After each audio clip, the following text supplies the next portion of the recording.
We begin in Kazakhstan, where the president says he has authorized his security forces to open fire without warning on protesters he calls terrorists. That after Almaty and other major cities endured another night of demonstrations and violence. Here is what a defiant president, Kassym-Jomart Tokayev, had to say in a televised address to the nation. The counter-terrorist operation continues. The militants have not laid down their arms. They continue to commit crimes or prepare for committing them. The fight against them should be completed. Whoever does not surrender will be eliminated. There is a lot of work ahead to analyze the tragedy that happened to us, including from the social-economic point of view. Now, authorities say at least 26 people were killed overnight, including several police officers, and 3,000 others were arrested. Troops from an alliance led by neighboring Russia have entered Kazakhstan to help security forces put down the unrest. The streets of Almaty, scarred from the worst violence to hit the country in 30 years. Kazakhstan's largest city has become ground zero in a deadly battle against what many here see as a crooked government. We want to tell the whole world that the only thing flourishing in Kazakhstan is corruption. The protests began over hiking fuel prices, but decades of corruption and inequality have fanned the flames of rebellion across a resource-rich nation. Scenes like this in Kassy region, just 200 kilometers from the Russian border, are being watched closely by Moscow, which fears the uprising could pose a threat to the stability of the region. Russia shares a 7,000-kilometer border with Kazakhstan, and that border is not especially protected. In response, the Kremlin has heeded President Tokayev's calls for help and sent more than 2,000 troops to help put out the fire on Russia's doorstep. But there are few signs of peace here on the streets of Kazakhstan, as each day brings fresh bloodshed. Government forces say they've, quote, liquidated dozens of rioters in clashes that have also claimed the lives of several police. You have to understand, this is 30 years of pent-up anger that's being released. Look, they're shooting at all of us, but none of us wants to hurt anyone. Less than 3 years in power, Tokayev was the chosen successor to autocrat Nursultan Nazarbayev. Tokayev has vowed to wipe out so-called terrorist groups, which he blames for the uprising. As he fights for his political survival, some worry the protests could lead to an era of even harsher authoritarianism. So let's bring in Joanna Lillis, a Kazakhstan-based journalist and the author of Dark Shadows Inside the Secret World of Kazakhstan. Welcome, Joanna. Official figures from the Kazakhstan government are pointing to dozens of deaths, many of them civilians. And we know communication to the country has been difficult. Can you tell us what your sources are telling you about the current situation? Well, the current situation certainly doesn't seem to be abating. That's what my sources are telling me. Communication is extremely difficult because there is a virtual communications blackout with the country. There's certainly people can't access any internet, and there are occasional text messages coming through.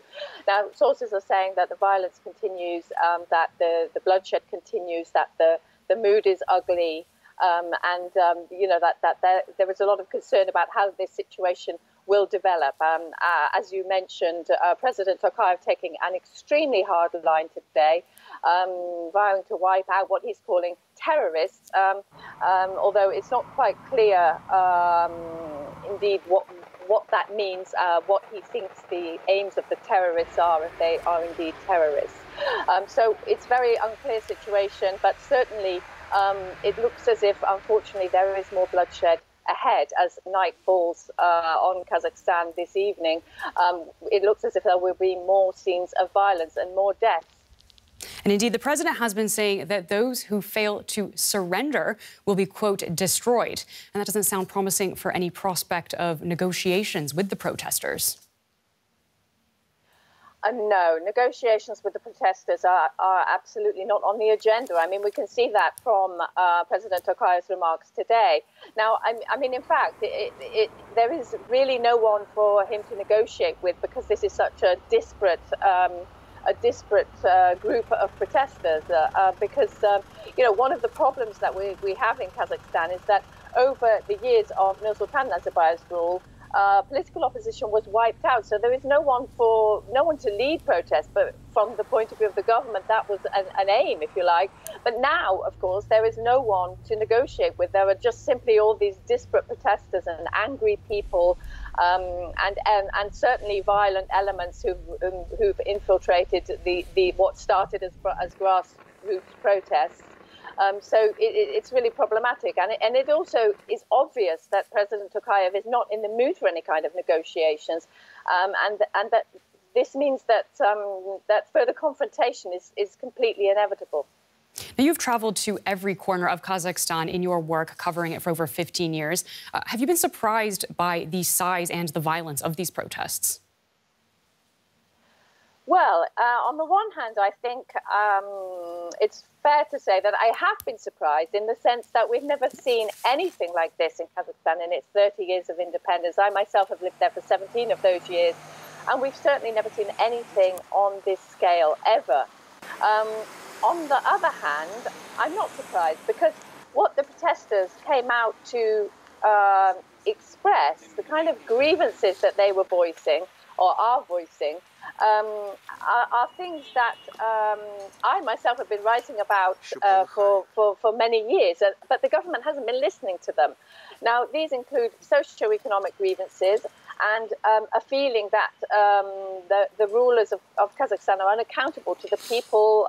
The autocratic system serves the vested interests of the rulers and not the people, that corruption is rife, that the people don't benefit from the oil wealth of the country. All of these grievances have been voiced for years in Kazakhstan, publicly, vocally sometimes. When President Tokayev came to power, when Nursultan Nazarbayev resigned nearly 3 years ago now, people took to the streets in their droves to say they wanted a political voice. They didn't want a hand-picked successor foisted on them. They wanted a political voice. But unfortunately, the government didn't listen to them. And now, 3 years on, we're seeing a massive outpouring of public anger. Indeed, does seem to be an ugly mood, as you've told us. Journalist Joanna Lillis, we're going to leave it there. Thank you so much for coming on to DW News.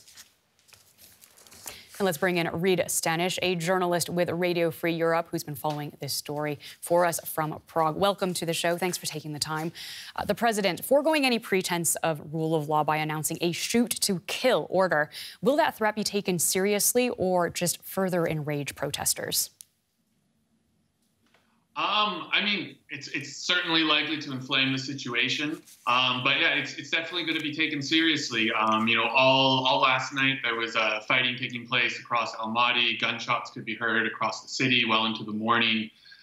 So that speech, I think, shows that the government is digging in deep, and they have no qualms about using force against people who are on the streets.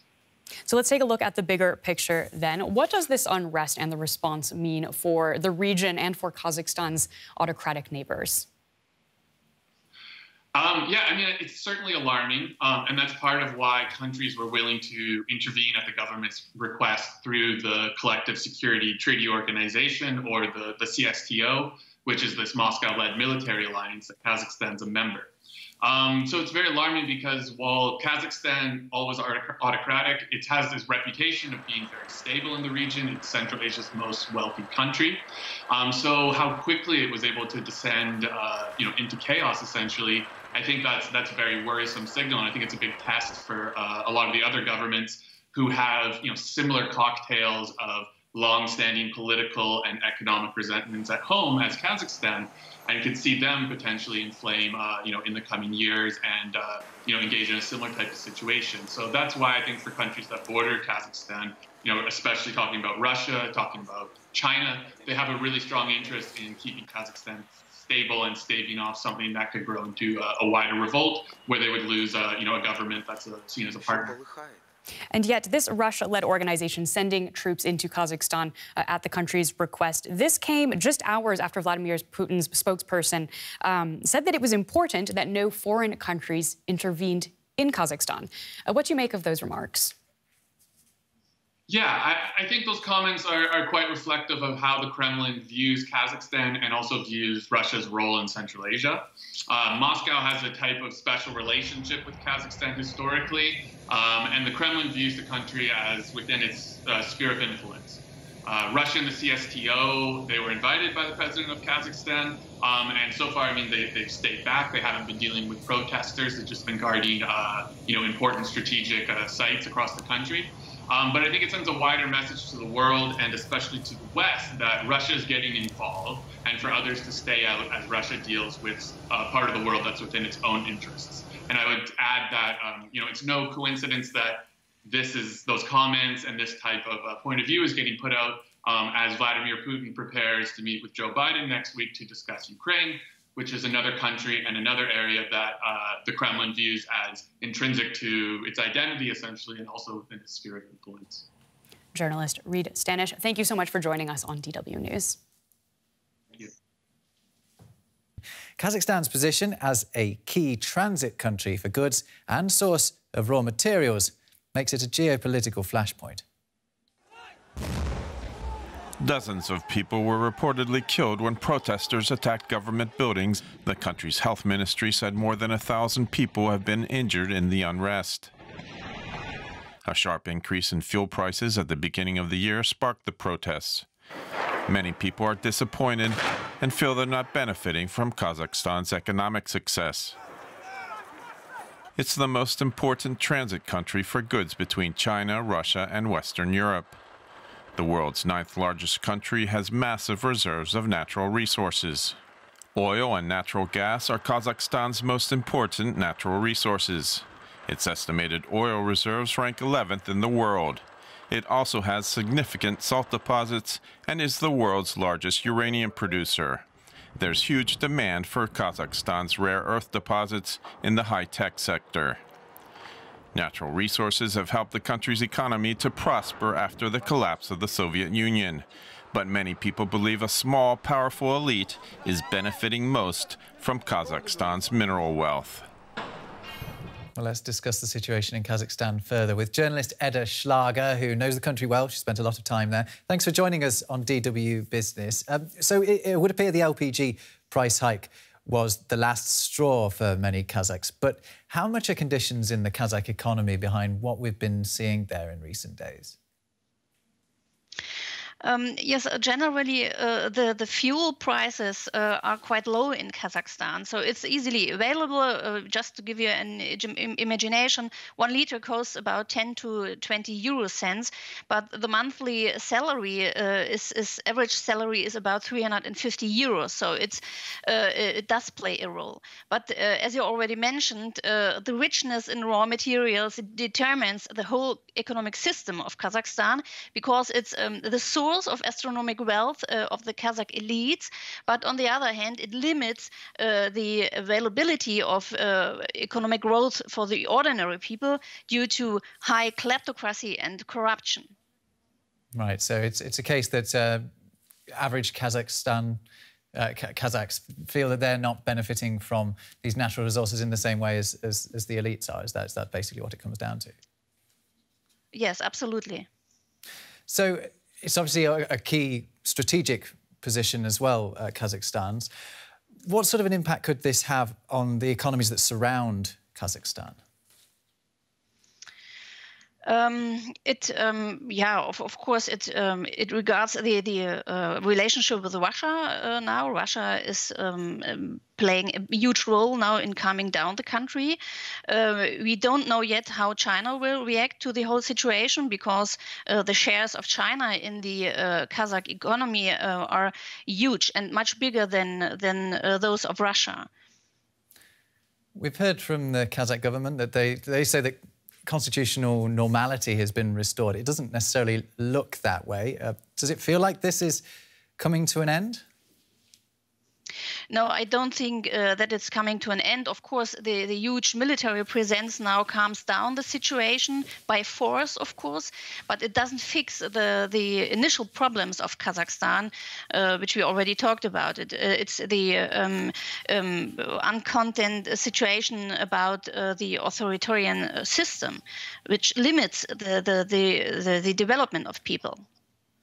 OK, well, Edda Schlager will continue to watch developments. Thanks a lot for bringing us your insights here on DW Business. You're welcome.